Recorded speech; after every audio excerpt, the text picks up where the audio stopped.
Hi. There's a lot to ponder with what showed up this week, what was revealed and what is continuously entering into becoming for all of us. And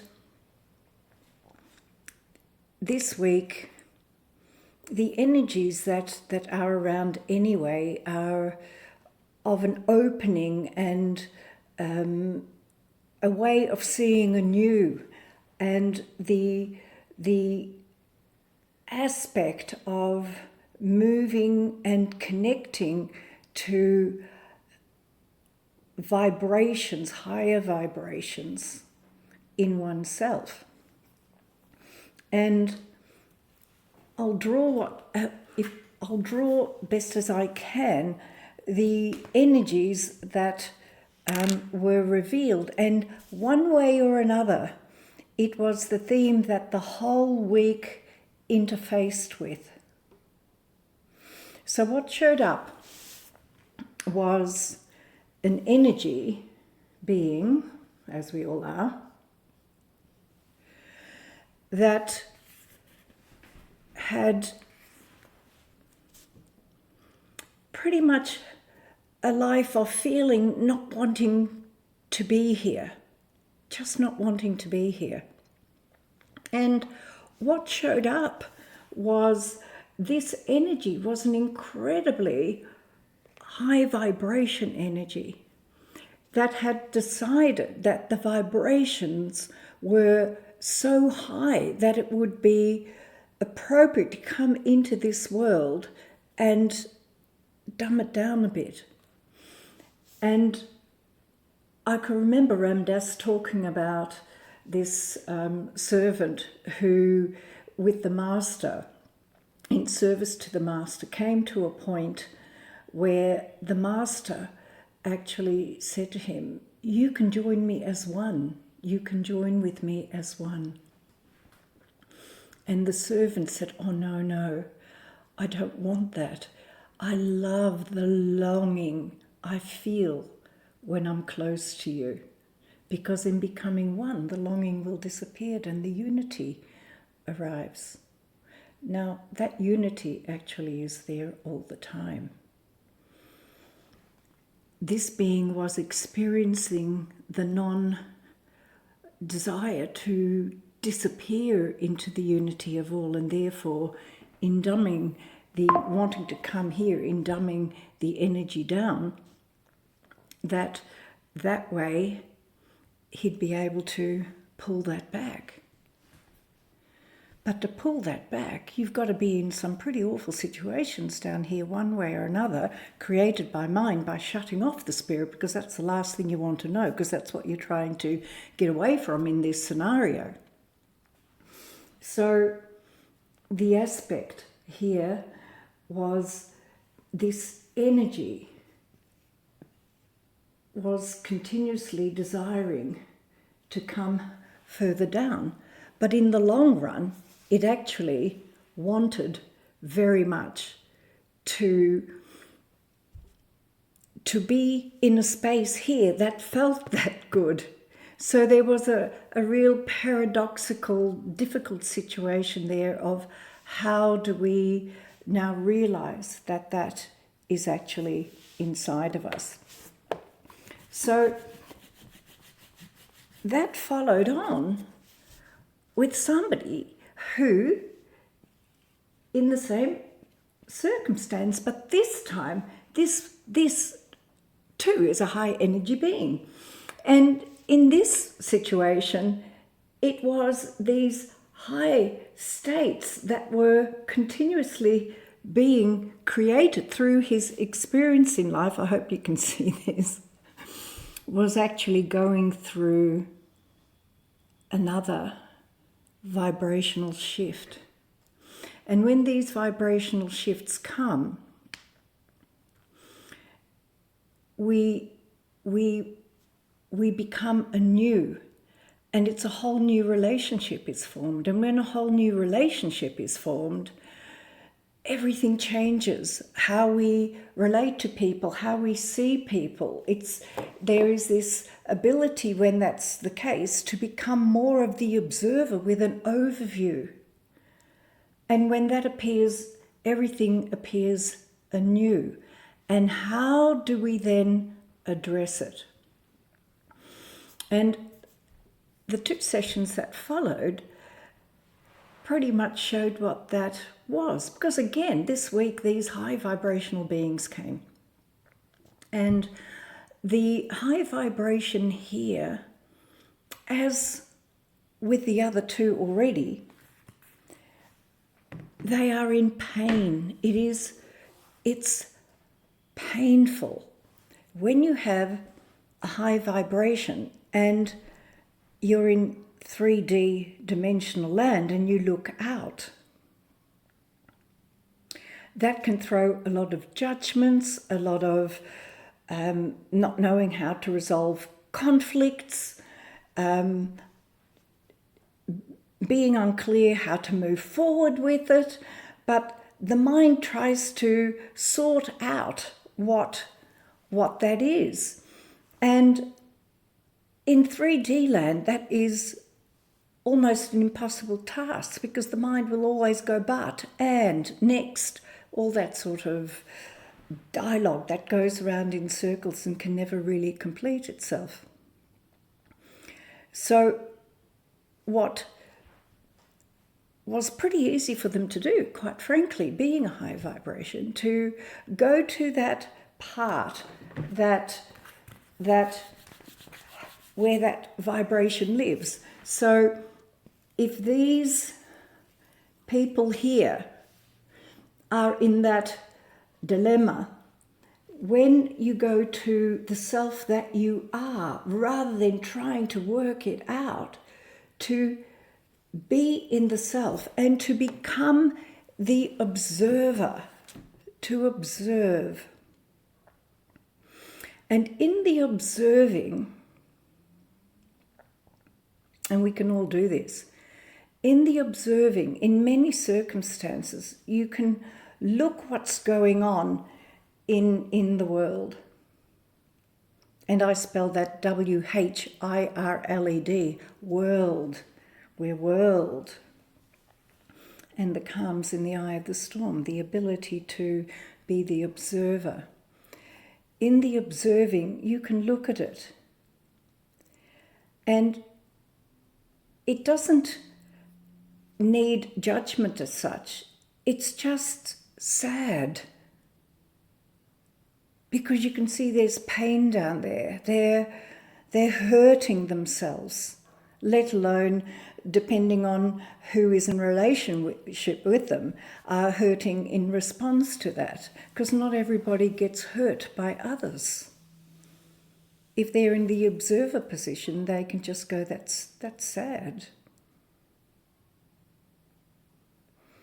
There's great relief in the ability to observe and to see the situation as sad and to actually stay in your calmness. And when you're calm, very often you get to see that it's actually not in your hands and you just wish the best. I mean, when a new baby is starting to walk and they fall over all the time, we just see that as normal. Well, as humans, we do that all the time. And to allow that, and it is sad, but from that we learn, just like falling over. For a child that's learning to walk, they learn from that. And they keep going because they see everybody else walking, so of course they can too.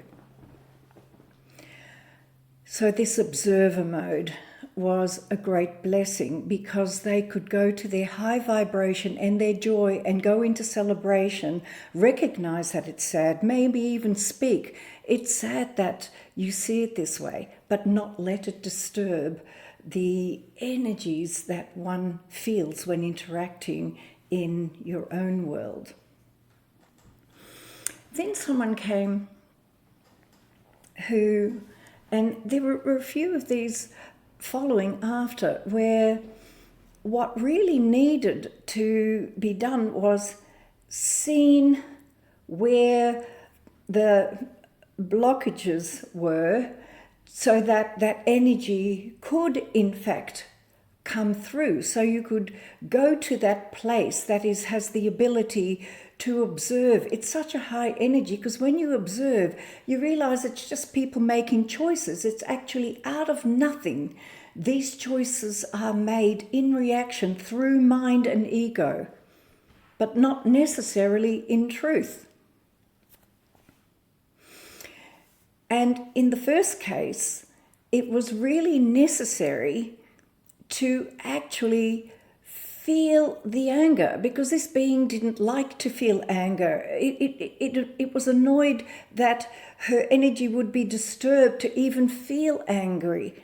And it was great annoyance to her for many, many years that certain things had that reaction in her, when in fact what was healthy in this case was to actually feel the annoyance and really come up with how annoying it was, so that it could be released, so that it was out of her body. And the beauty was that the pain that brought her for the session wasn't there by the time we were finished, which is fabulous. What followed from there was interesting. I'll turn this upside down now, because imagine an energy that we familiarize ourselves with. Lots of arguments, lots of issues, lots of annoyance. You can think of siblings, kids living in the house together, all that sort of stuff. And then realizing how much they really care for each other and toning it down. And what happened was that session that was had led to this one, where it had toned down enormously, but there still was irritation in it. And what we found was rather beautiful. What was seen is that the relationship to the other being that they used to behave like this with was very precious to them. So what they did is they lowered it, but they felt if they dropped it completely, they would lose the relationship with that being. So they still hadn't fallen straight into self. And when we found what the self was, interestingly enough, the self, in relation to even before coming here, had decided to come here and be calm. So the aim of the energy was to be calm. And it's not unusual that when those patterns are in the spirit, the contrast has to be seen in which calm eventually is found. Because if the contrast isn't there, we can't even see that calm exists. So that was the process here. And we may have processes where we behave in certain ways because we feel that's what the relationship is, and we better maintain it or we will lose that relationship, when in fact being self, if that is calm or whatever it is, ultimately the relationships that you have will show up with that being or with others. Then, more in that same flow of releasing, it really went into reflecting at different stages in life, in this particular case, to see where the blockages were that had imprinted, where through their reaction or through others' behaviours, shutdowns had happened that stopped that feeling of anything is possible. And that was delicious to do. And that was followed by someone who had the ability, and still has the ability, to stand in very dark places. In fact, the following two had the ability to really stand in the dark night of the soul, in impossible places that the world can, if we look, we can see those places. Not everybody stands there. A lot of people can't hear it, they can't see it, they can't be with it, and that's fine. Their worlds may very well be, without that connection, be an extraordinary life. Some can stand in it. But what had happened this time, that something new had arrived after many, many years. Life started to show up, and how good life was, and that life has so much diversity and enjoyment and culture in it. And through that, being able to see that in the scheme of things, life is good. To be able to look out with all that is going on and going, and it is good. Because ultimately it is. Ultimately it is good. We can't work out the extraordinary precision that is going in that direction. And our ability to see that life is good has us make better choices, or to move forward with the best. And that comes in the ability to not be minutely invested, to see in the scheme of things all is good. And in that you make so much nothing, so that you can bring forth the best thing that is next yet to happen. And as with the last person that I saw yesterday, that was very much the case. And again, I was reminded of people who have these abilities.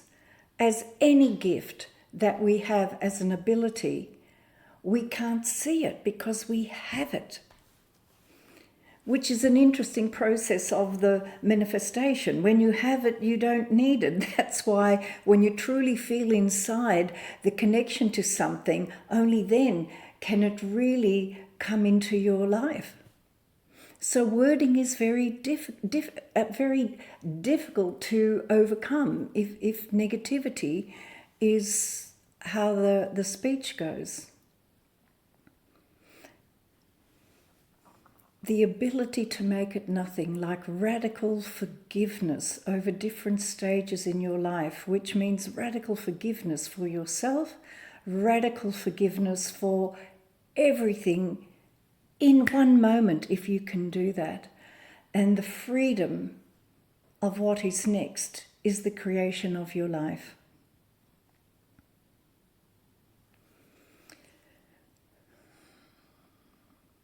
Those that have the ability to stand in the dark night of the soul and at the same time see that all is good is a profound place to stand. And if recognized and using the observer position of it, the next thing that is best to do for anyone who is with you can be extremely valuable for them. So the card this week that was pulled, aptly, is the card, and it's self. The self remains true. The self remains pure. Your ego may be trying to take you away from the knowing of your whole self. Do not be troubled. Do not be misled. Your self is totally unlimited and is guided by your heart and soul. All you need to do is listen and trust yourself. What a week. Lots of love.